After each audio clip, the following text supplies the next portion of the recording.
Hi guys, welcome back to Uncle Count's Geek Cave. I have another action figure review for you, and as promised, it is the lovely Zoe Washburne from the Funko Firefly Legacy Collection. Let's take a look at this package. You have a clear window here showing off Zoe, and on the side you have a picture of Zoe Washburne as portrayed by actress Gina Torres. In the back you have another picture of Zoe, all the other characters available in the line, and then a clear window and back to the front. Now let's open this box up and see what we've got. And here's Zoe out of the box looking good. Well, I have to say I am really impressed with what Funko has done with these figures. They are very nicely sculpted. Just with Malcolm Reynolds, the sculpt on Zoe is very detailed. It's very nice. It has all these little details in it, like these little silver buckles underneath that attaches the vest. You have the bullets back here, and you can see the little copper color.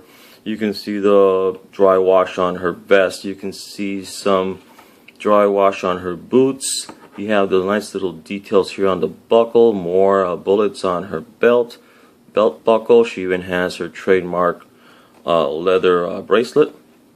There's only one little gripe I have about this figure, and I'll go into that in a second. But resemblance wise, does this look like Gina Torres? I think it does.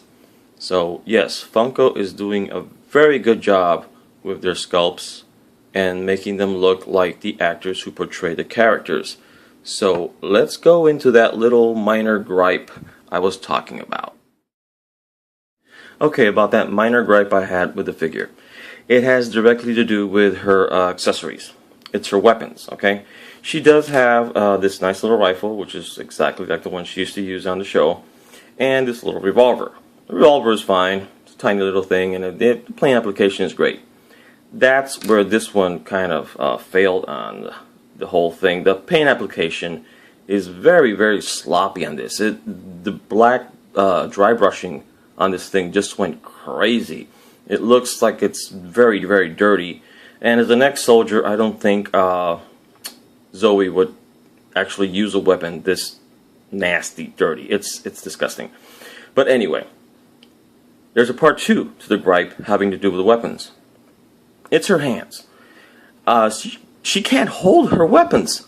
I mean, she can, but it looks so awkward. I mean, it's almost like you're breaking her fingers to get the gun in her hand, and her trigger finger never really lands on the trigger, and her other fingers look all warped like she has a really bad case of arthritis. Not even this one. The thing is, they sculpted both her hands in a gun holding position, but you can't hold a gun in either hand.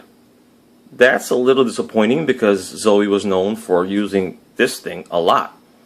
And, you know, if you're going to pose her, you'd pose her with this because she looks natural with it. So, besides that, there's one more little thing that I'm not very happy about. It's minor also, but I'll go into that now. Let's check out the articulation on Zoe. Okay, let's see how Zoe moves. Zoe's head is very limited by her hair. Okay, she can move her head a little bit up, but then again, it's really hindered by her hair back here. The sculpt of the hair does not let her head move much higher than this. And you feel like you're forcing it. She doesn't go that high. So, but she can look down and see the hair, it looks like a cape coming up when you move her head down. Side to side, she can turn side to side, but her hair starts looking kind of weird. It looks like an octopus dancing. Look at this. Woo, woo, woo. So you don't, it's a little awkward to pose her like this because this starts looking like a tentacle, and then this one, it's weird. So basically looking forward is her best position. Her arms go up this high. Again, they do 360. Her elbows, 90-degree hinge right here. Her wrists, just like Malcolm, go all the way around and up and down. Her waist, there's no waist swivel right here. She does have a little bit of ab crunch just like Malcolm. Her legs, she can also do a full Van Damme.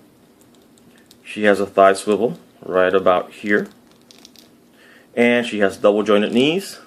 And here comes the second part of the gripe about this figure. Her ankles. Her ankles move up and down, but there's no pivot to the sides. So posing her is going to be a little bit of a problem. Now my figure's ankle came a little wonky over here. Look at this thing. It's like, woo, she can do the Michael Jackson pose, but I don't think that's supposed to be like that. I think this is just my figure, a little defect on my figure. As you can see, she can stand just fine. I don't think this is supposed to be that loose. Doesn't really bother her standing up. It's probably just my figure. I'm not going to say it's the whole line, but my figure has a really, really bad ankle. The rest of her works just fine. I like this figure so far, except for those two little things I've mentioned. Okay, height time. Zoe comes in at about 5 3/4 of an inch tall. Okay, do I like this figure? Yes, I do, and a little bit of no, okay? It's a 90% like, and a 3% no like. What do I like about it? I like the sculpt, I like the paint application, I like the resemblance to Gina Torres, which is very good. What don't I like? Well, I mentioned that before. Her hands not being able to hold her weapons. I would have preferred to pose her with her rifle in her hands instead of in the holster, but this is not really an option because it just drives me crazy to see her fingers all twisted out of shape trying to hold her own gun. I mean, that's what Zoe was on the show. She was a badass. Her gun was always there on her side. So I guess at least for this action figure, it's going to have to remain on her side because I can't stand the sight of her fingers all twisted out of sight. Maybe it's just me. Maybe I'm going crazy. But anyway, yes, as I said, it's a 97% like for me. And, well, next week I will be reviewing the Jane Cobb action figure. The PX Previews exclusive. Yep, that's the Jane with the funky hat on, okay? So, guys, thank you for watching my review. I hope to see you next week. And live long and prosper, guys. Bye.